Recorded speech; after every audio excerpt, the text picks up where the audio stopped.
अस्सलाम वालेकुम स्टूडेंट्स, कैसे हैं आप सब। उम्मीद करती हूँ आप सब ठीक ठाक होंगे। आज हमारी एक्सरसाइज का है 8th क्लास की मैथ्स एसएनसी की जो बुक है हमारे पास, उसकी एक्सरसाइज है 1.2 और उसका क्वेश्चन नंबर हम 2 कर रहे हैं, जिसमें हमें कहा गया है कि identify which order property is used in the following. ठीक है, हमने बताना है कि हमारे पास ये जो फॉलोइंग क्वेश्चन है इसमें कौन सी प्रॉपर्टी यूज़ हो सकती है। Identify which order property is used in the following. अब हमने इस क्वेश्चन में क्या करना है कि इस क्वेश्चन में हमने जो हमारे पास नंबर्स दिए हुए हैं, रियल नंबर दिए हुए हैं, इनकी हमने एडिटिव इन्वर्स फाइंड आउट करने हैं और इनका मल्टीप्लिकेटिव इन्वर्स फाइंड आउट करना है। ठीक है, पहली बात तो आपको पता होना चाहिए एडिटिव इन्वर्स क्या है। किसी भी रियल नंबर का एडिटिव इन्वर्स उसका ऐसा नंबर होगा जिसका साइन का क्या होगा, ऑपोजिट होगा। मतलब अगर 15 है तो इसका एडिटिव इन्वर्स क्या होगा, -15। ठीक है, एडिटिव इन्वर्स मतलब अगर हम इन दोनों को ऐड करें तो आंसर हमारा क्या हो, 0 हो। ठीक है, तो हमारा आंसर कब 0 आ सकता है, जब हम 15 में -15 को ऐड करेंगे तो हमारा आंसर क्या हो जाएगा, 0 हो जाएगा। ठीक है, तो क्योंकि हमें पता है कि जो एडिटिव प्रॉपर्टी है, एडिटिव आइडेंटिटी है, वो हमारे पास क्या है, 0 है। तो एडिटिव इन्वर्स का मतलब है कि हमारा जो आंसर है वो 0 आए। ठीक है, तो 0 कब आएगा, जब हम इसमें -15 को ऐड करेंगे। तो इसका मतलब है इसका एडिटिव इन्वर्स क्या होगा, -15। और याद रखिएगा एडिटिव इन्वर्स फाइंड आउट करने के लिए हमने सिर्फ साइन चेंज करना होता है। ठीक है, मतलब अगर +15 है तो वो -15 हो गया, और अगर हमें -15 दिया होता तो हमारा आंसर होता +15। तो एडिटिव इन्वर्स में हम सिर्फ साइन चेंज करते हैं। ठीक है, और उसके बाद है मल्टीप्लिकेटिव इन्वर्स। मल्टीप्लिकेटिव इन्वर्स में हम क्या करते हैं, सिर्फ हम अपनी फ्रैक्शन को इन्वर्स कर देते हैं। जैसे हमारे पास 15 है, अब 15 के नीचे डिनोमिनेटर में कुछ नहीं है, इसका मतलब है कि 15 के डिनोमिनेटर में 15/1 है। ठीक है, जब हम इसकी फ्रैक्शन को इन्वर्स करेंगे तो ये हो जाएगी 1/15। ठीक है, जब ये 1/15 हो जाएगी तो ये होगा इसका मल्टीप्लिकेटिव इन्वर्स। ठीक है, एडिटिव इन्वर्स में हमने सिर्फ साइन चेंज करना है, और मल्टीप्लिकेटिव इन्वर्स में अगर हमें वो ये 15 है तो ये हो जाएगा 1/15, और अगर 1/15 है तो वो हो जाएगा 15। ठीक है, तो इसका मल्टीप्लिकेटिव इन्वर्स क्या है, 1/15। -27 नेक्स्ट क्वेश्चन है हमारे पास, -27।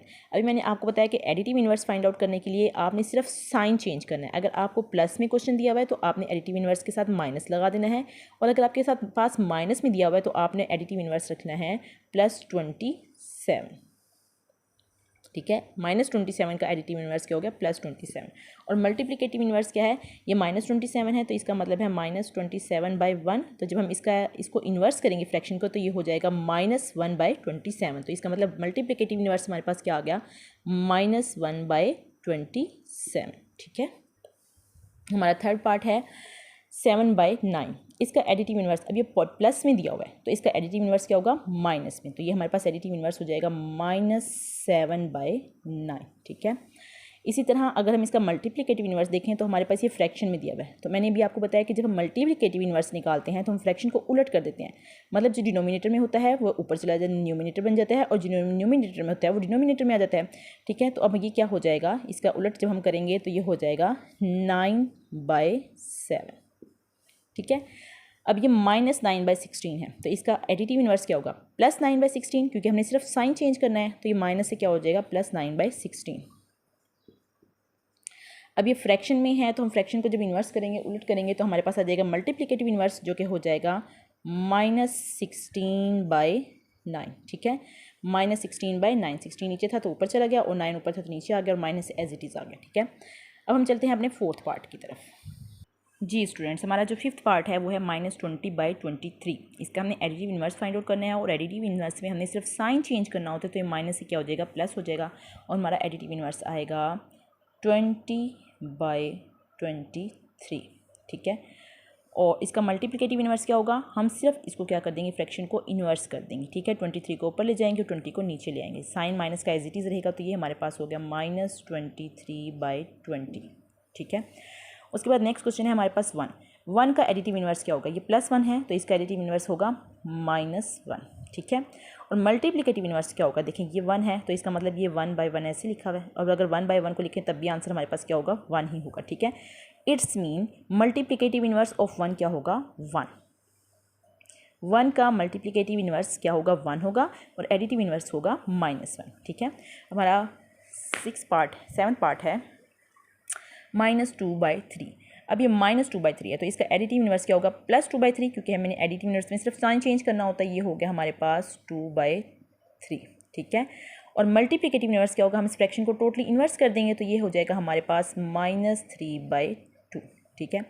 और 8th पार्ट है हमारे पास 7/2, तो इसका एडिटिव इन्वर्स क्या होगा, ये प्लस में है तो एडिटिव इन्वर्स होगा माइनस में, और जो हो जाएगा हमारे पास -7/2, ठीक है। और इसका मल्टीप्लिकेटिव इन्वर्स क्या होगा कि हम इसको चेंज कर देंगे, अपने नोमिनेटर डिनोमिनेटर को नीचे, हम वाले को ऊपर, ऊपर वाले को हम नीचे कर देंगे, ठीक है। तो ये हो जाएगा हमारे पास 2/7, ठीक है।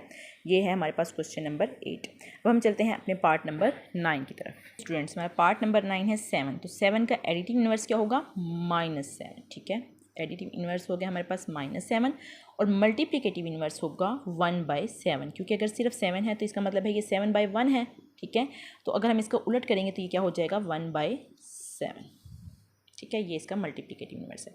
और 12 है, 12 + 12 है, इसका एडिटिव इन्वर्स होगा -12, और इसका मल्टीप्लिकेटिव इन्वर्स ये 12/1 है, ठीक है। तो इसका मल्टीप्लिकेटिव इन्वर्स क्या होगा 1/12, तो ये हो गया 1/12। तो सिंपली आपने याद रखना है कि एडिटिव इन्वर्स में हम सिर्फ साइन चेंज करते हैं। अगर आपके पास पॉजिटिव वैल्यू दी हुई है तो आपने उसके साथ नेगेटिव साइन लगा देना है, अगर नेगेटिव वैल्यू दी हुई है तो आपने उसको पॉजिटिव कर देना है।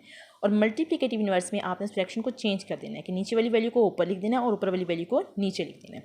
आई होप आपको समझ आया होगा। जहाँ से समझना आए कमेंट्स में ज़रूर पूछिएगा। मेरा चैनल सब्सक्राइब करना ना भूलिएगा। अल्लाह हाफिज़।